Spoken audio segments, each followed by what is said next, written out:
I greet you all and welcome you to the marketing and communication learning session. Today we are going to learn the different methods of monitoring and measuring customer satisfaction. If you are running a business, it's very important, it's vital, it's very useful that you not only monitor but also measure customer satisfaction. And today in 2026, many businesses are moving away from guessing how customers feel, because with the rise of digital tools and rise in demanding customer base, monitoring and measuring customer satisfaction has become a data-driven science. Because if you don't measure it, then you cannot improve it. That's why we, today's lesson, going to learn the methods. How do you monitor and measure customer satisfaction? One method is known as standard customer satisfaction metrics. You can use certain metrics.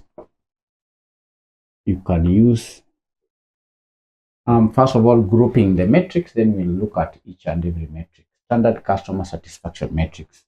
Standard customer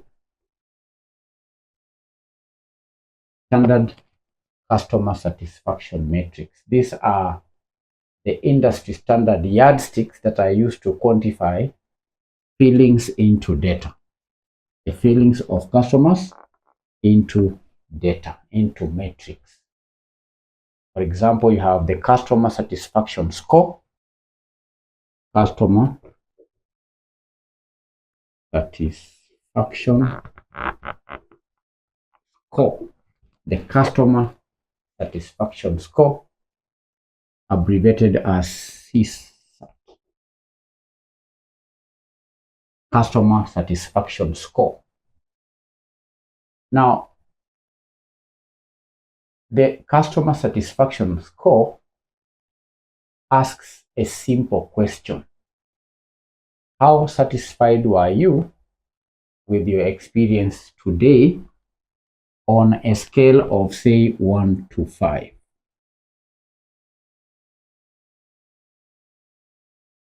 Where 5 to 5 will be maximum satisfaction.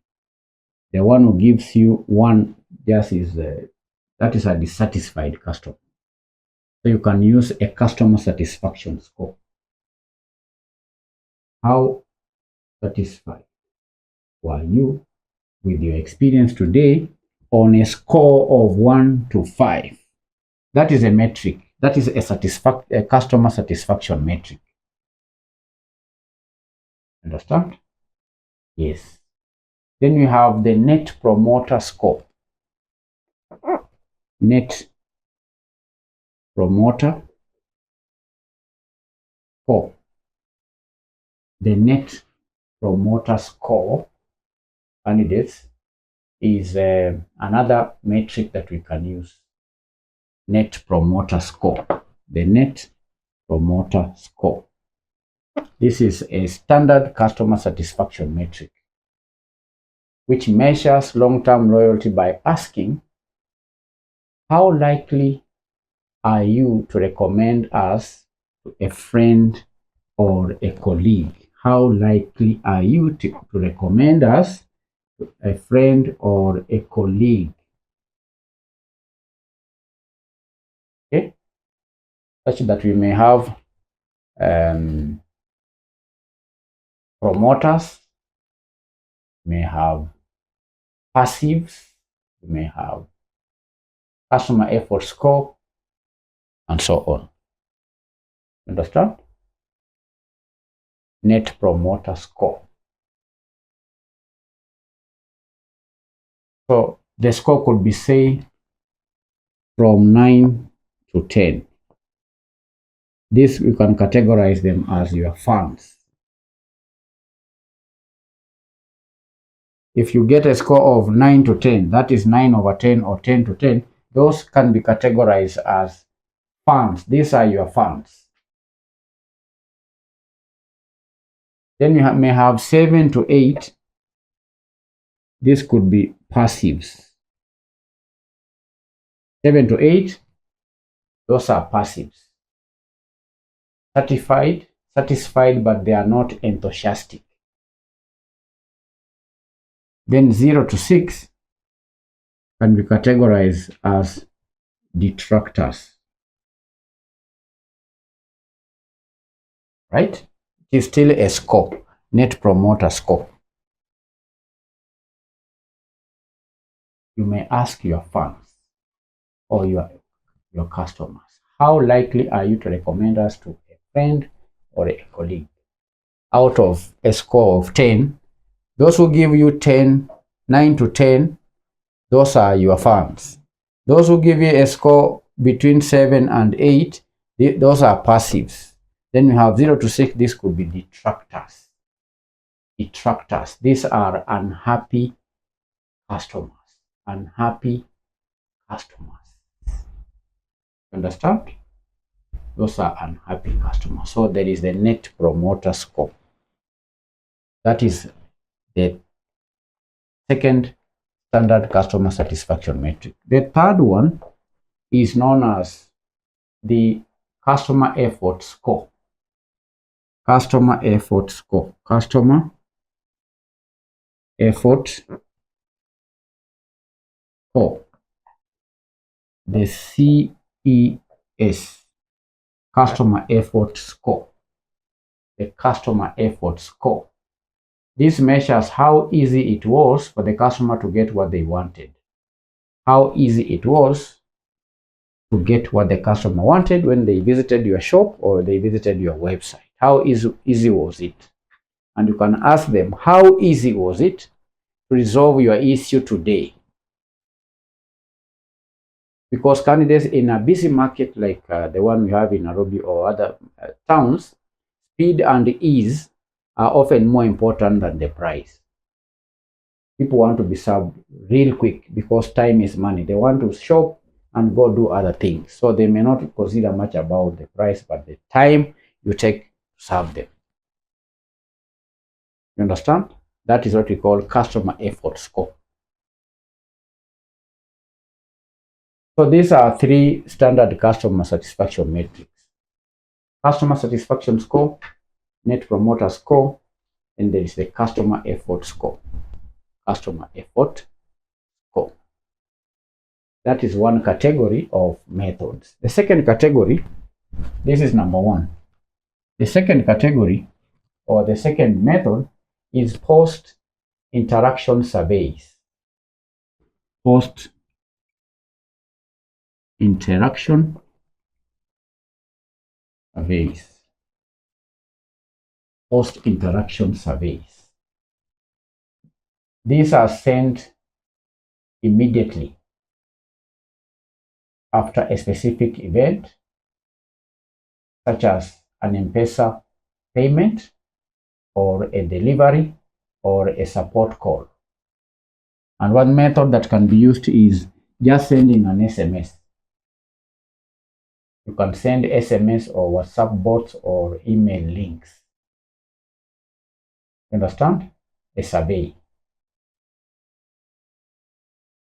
And the benefit is that the experience is fresh in the customer's mind, leading to a highly accurate transactional feedback.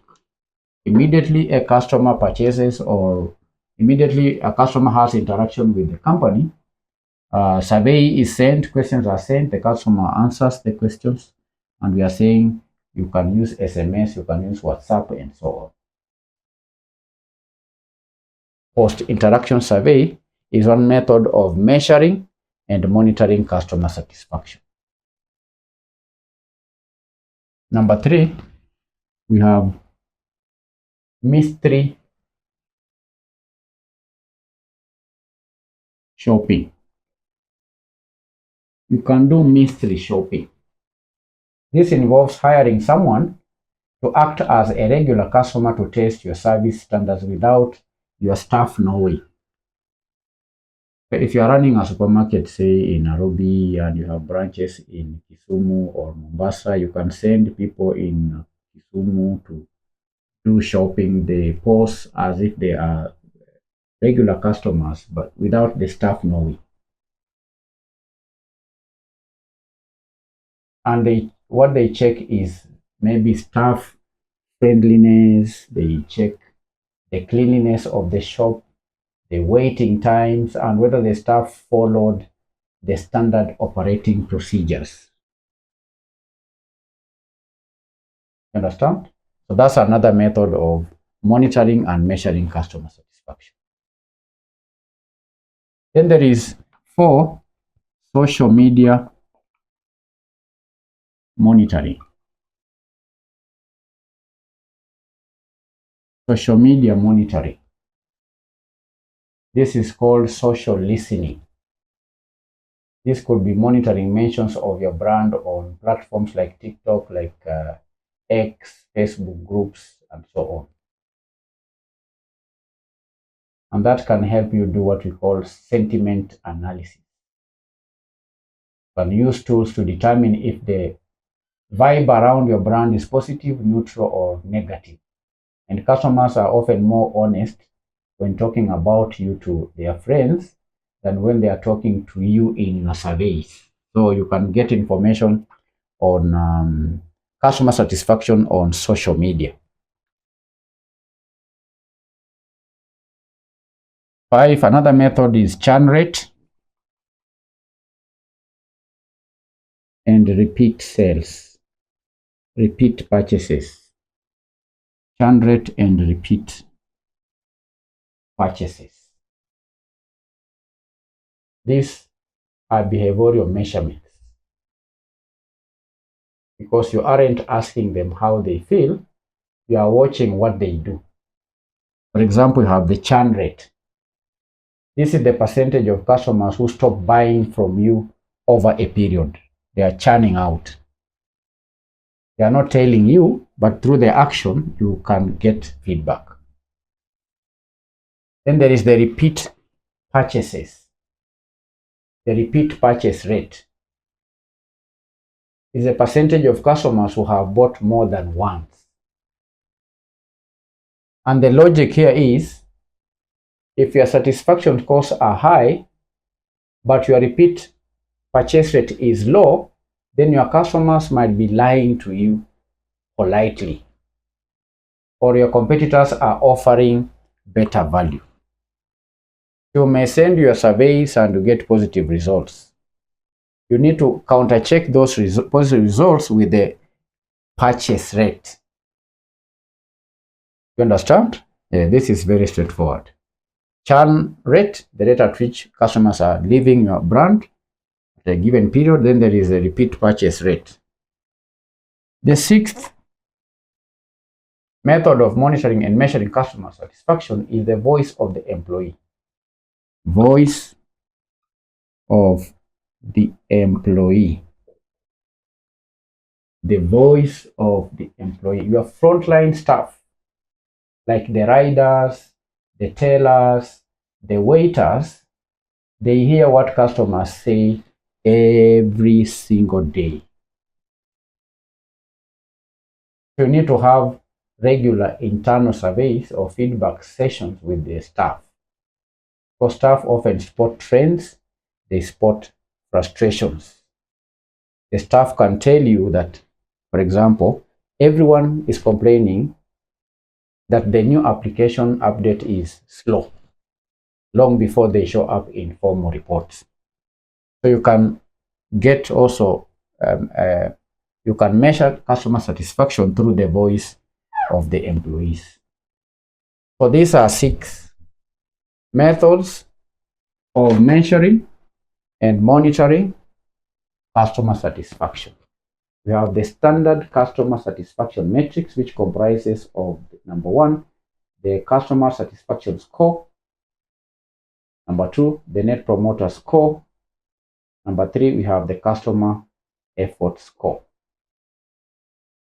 The second method is a post-interaction surveys. Number 3, mystery shopping. 4, social media monitoring. 5, churn rate and repeat purchase rate. Then there is voice of the employee. That is all for today's lesson on methods of monitoring and measuring customer satisfaction. Bye-bye.